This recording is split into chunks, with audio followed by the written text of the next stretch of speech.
Association with Himalaya Green Tea Tulsi। सेहत का ये एपिसोड आप तक लाए हैं हिमालय ग्रीन टी तुलसी।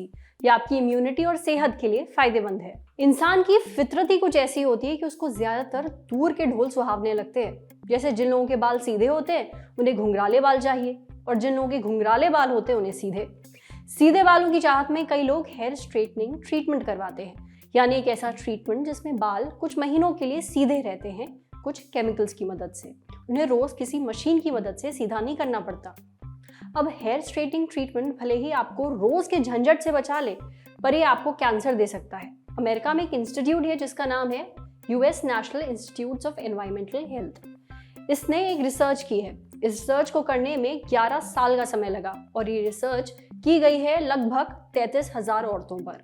11 साल बाद ये पता चला कि जिन औरतों ने साल में 4 बार से ज्यादा हेयर स्ट्रेटनिंग ट्रीटमेंट करवाया, उनमें यूट्रीन कैंसर यानी बच्चेदानी के कैंसर का रिस्क डबल हो गया। इस स्टडी के बाद अमेरिका में कई औरतों ने मुकदमे भी ठोक दिए हैं।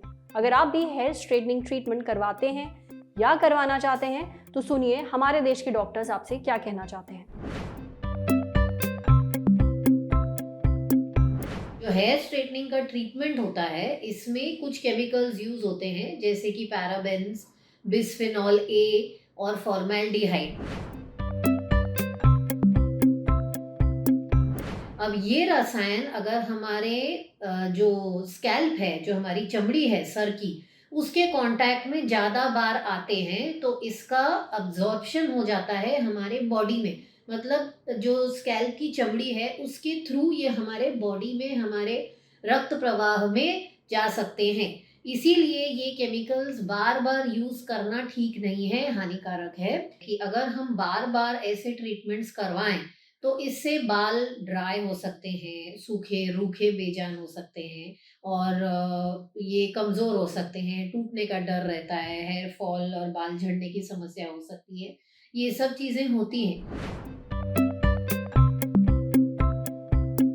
कि हेयर स्ट्रेटनिंग केमिकल्स जो होते हैं, जैसे कि पैराबेन्स, फॉर्मेल्डिहाइड, फिनॉल्स, जो कि हेयर स्ट्रेटनिंग एजेंट्स में यूज किए जाते हैं, इनसे जरूर बच्चेदानी का कैंसर का रिस्क बढ़ता है, लेकिन कौन से केमिकल से ये रिस्क बढ़ रहा है ये बताना बहुत मुश्किल है। और ये रिस्क कितना बढ़ेगा ये बताना भी बहुत मुश्किल है, क्योंकि उसके लिए हमें रिगरस स्टडीज और लाखों की पॉपुलेशन पे ये स्टडी करके देखना पड़ता है। लेकिन इस स्टडी से हमें ये जरूर पता चलता है कि ये सारे के सारे केमिकल्स जो कि कॉस्मेटिक्स में यूज होते हैं, भले हेयर कलरिंग हो, हेयर स्ट्रेटनिंग हो, या फिर बाकी के जो मेकअप प्रोडक्ट्स हैं, और आजकल की जो जनरेशन है जो कि इन केमिकल्स का यूज बहुत ज्यादा अपने नॉर्मल रूटीन लाइफस्टाइल में करती है, तो फ्यूचर में जाके मे बी 10 साल बाद या 20 साल बाद ये किसी न किसी तरह के कैंसर को बाद में ये किसी न किसी तरह के कैंसर में आपका रिस्क बढ़ा सकते हैं। तो जितना हो सके इन हेयर कलरिंग एजेंट से, हेयर स्ट्रेटनिंग एजेंट से, जो केमिकल्स हैं, जो कॉस्मेटिक्स हैं, उनसे हमें दूर रहना चाहिए। एक बात साफ कर दूं, यहाँ केमिकल्स के इस्तेमाल से बाल सीधे करवाने वाले ट्रीटमेंट की बात हो रही है, जो मशीन आप इस्तेमाल करते हैं उसकी नहीं। अब तो डॉक्टर्स भी यही मान रहे हैं कि ज्यादा हेयर स्ट्रेटनिंग ट्रीटमेंट यानी बाल सीधे करवाना आपकी सेहत के लिए हानिकारक है, इसलिए इससे बचकर रहें। अब बढ़ते हैं सेहत के अगले सेगमेंट की तरफ, तन की बात। आज बालों की बात हो रही है तो ये भी जान लेते हैं कि उम्र के साथ आपके बाल सफेद क्यों हो जाते हैं। वैसे तो किसका मन नहीं करता कि उसके बाल जिंदगी भर काले रहें, पर ऐसा होता नहीं है। उम्र के साथ बाल क्यों सफेद हो जाते हैं? देखिए, हमारे सिर पर बाल के होते हैं 2 भाग, शाफ्ट और रूट। रूट माने जड़, और शाफ्ट वो बाल जो आपके सिर के ऊपर दिखते हैं, यानी जो लेंथ है। बाल की हर एक जड़ घिरी होती है एक टिश्यू से, यानी ऊतक से, और इसका नाम है फॉलिकल। हर फॉलिकल में होते हैं कुछ पिगमेंट सेल्स। ये सेल्स बनाते हैं मेलानिन। मेलानिन वो चीज़ है जो आपकी स्किन को, बालों को उसका रंग देती है। अब उम्र के साथ जड़ों में मौजूद पिगमेंट सेल्स मरने लगते हैं। अब जितने कम ये सेल्स, उतना कम मेलानिन बनता है। इस कारण से आपके बालों का रंग पहले जैसा नहीं रहता, वो थोड़े ट्रांसपेरेंट हो जाते हैं, उनका रंग हल्का पड़ जाता है।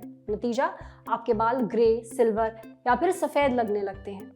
जब मेलानिन बनना ना के बराबर हो जाता है तब आपके बाल सफ़ेद हो जाते हैं। समझे? अब बारी है सेहत के आखिरी सेगमेंट की, खुराक, यानी झक्कास सी हेल्थ टिप। जाने अगर दूध पी रहे हैं तो उसके आगे पीछे जूस क्यों नहीं पीना चाहिए। कुछ खाने पीने की चीज़ें ऐसी हैं जो आपको साथ साथ या फिर आगे पीछे नहीं लेनी चाहिए क्योंकि इनकी जोड़ी नहीं जमती, जैसे दूध और कोई जूस जिसमें विटामिन सी हो, जैसे संतरे का जूस, नींबू का जूस वगैरह। क्यों? क्योंकि दूध को हजम होने में लगता है समय। अब दूध पीने के बाद आप कोई ऐसा जूस पीते हैं जिसमें विटामिन सी होता है तो दूध आपके पेट के अंदर बहुत ही ज़्यादा गाढ़ा हो जाता है, थिक हो जाता है, लगभग सॉलिड बन जाता है, जिसके कारण आपको गैस और सीने में जलन होती है। इसलिए ये दोनों चीज़ें अच्छे खासे अंतराल पर ही लीजिए। तो आज सेहत पर इतना ही। अगर आप एक डॉक्टर हैं, हमसे कुछ शेयर करना चाहते हैं तो जो ईमेल आईडी इस वक्त आपको अपनी स्क्रीन पर दिख रही है उस पर हमें एक मेल भेज दीजिए। शुक्रिया।